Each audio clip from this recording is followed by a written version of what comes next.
I think, identity needs to be more and more understood as like a web, a series of relationships that we have with each other. And, we all define ourselves in kind of unique and individual ways. I obviously am British, but I don't feel like, I'm British. I don't think about that as a part of my identity, really, on a daily basis, or ever, really. We have a shared culture in many aspects, but I always see myself more Welsh European than British.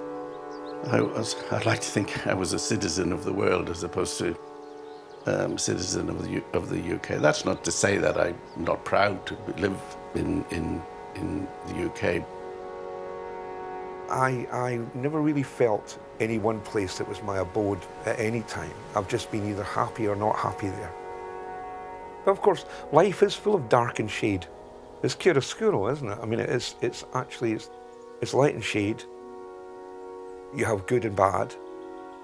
And I think it's just part of the same weaving, if you know what I mean. It's lighting a candle in the dark. That's what it is.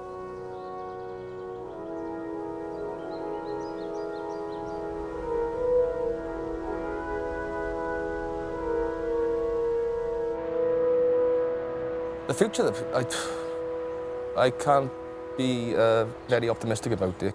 When I think about the future, it's a kind of mixture of things for me. It's simultaneously completely exciting and hopeful and full of possibility because it hasn't happened yet, so it could be anything. But also the kind of anxious part of me has a massive fear when I think about the future that I will not achieve or be able to experience all the things that I want to. So it's a mixture of complete excitement and complete fear and dread.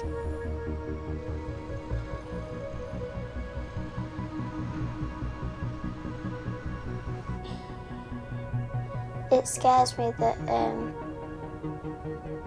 like terrorist attacks like the Manchester one that was quite nearby, like only an hour away, that scares me. At school everyone was talking about it and I found out in the morning. I heard Mum and Dad talking about it. I think Britain is very confused. There's a lot of frustrated people out there in Britain. We're not in the habit of really listening to each other. We are just right at each other, or we try not to be wrong all the time. We're not really listening to other people's concerns when it challenges our identity. And that's really getting us into a bunch of problems, and I feel very disconnected from the rest of the country. I know I am.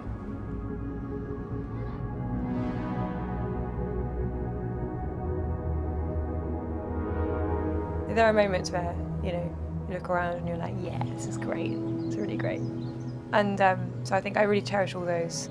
Very reflected, I'm sure. I would think back to these years of just like living with the man that I love and the fact that we've been teenagers here and that we have that. I just know that would really mean something to me.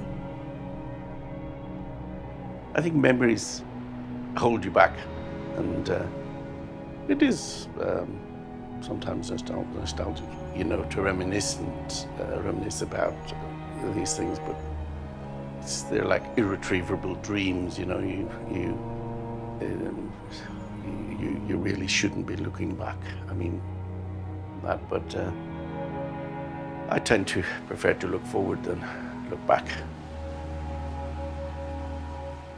I think often we all regret things that we wanted to do and weren't able to, or we regret opportunities that we missed, or we regret things that we didn't do as well as we wanted to.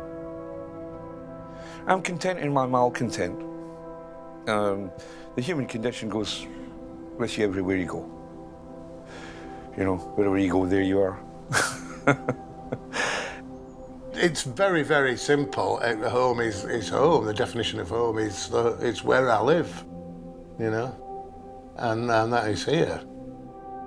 I feel equally at home in all places. I identify with all of the places, but it's mostly with the people that I feel most at home with.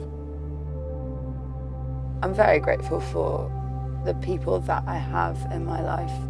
I think that's something I'm continually grateful for because if I didn't have that, then I don't know what my life would be like, I don't think, you know.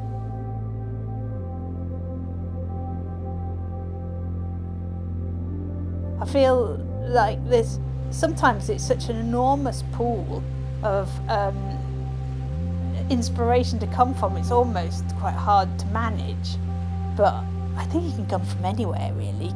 You know, even this conversation is going to influence how I'm thinking of the days ahead, you know, and how that is going to be a part of time now and how people are going to view that. And, you know, everything in life is of influence.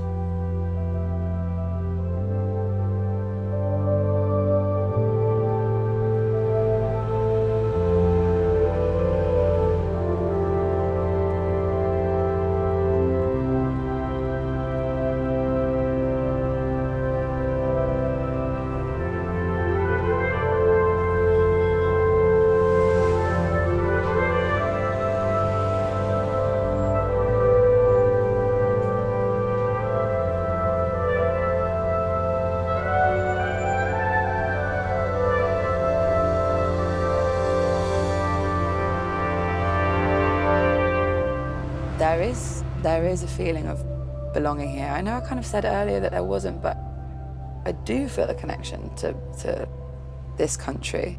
Do you know what I mean? And you kind of have a sense of belonging, but it's not tangible. It's not, I don't know. Yeah, it is probably there more than I think it is.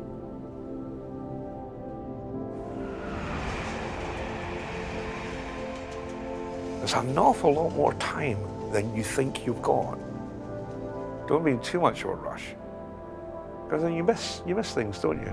And of course you make plans, and you maybe want to have kids, you maybe want to start a business, whatever, do the whole thing.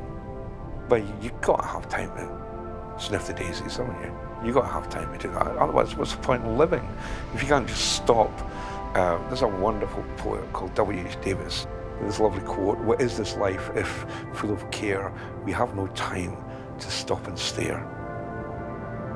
And you need that. You know, what's the point, as you say, what's the point in being here for you?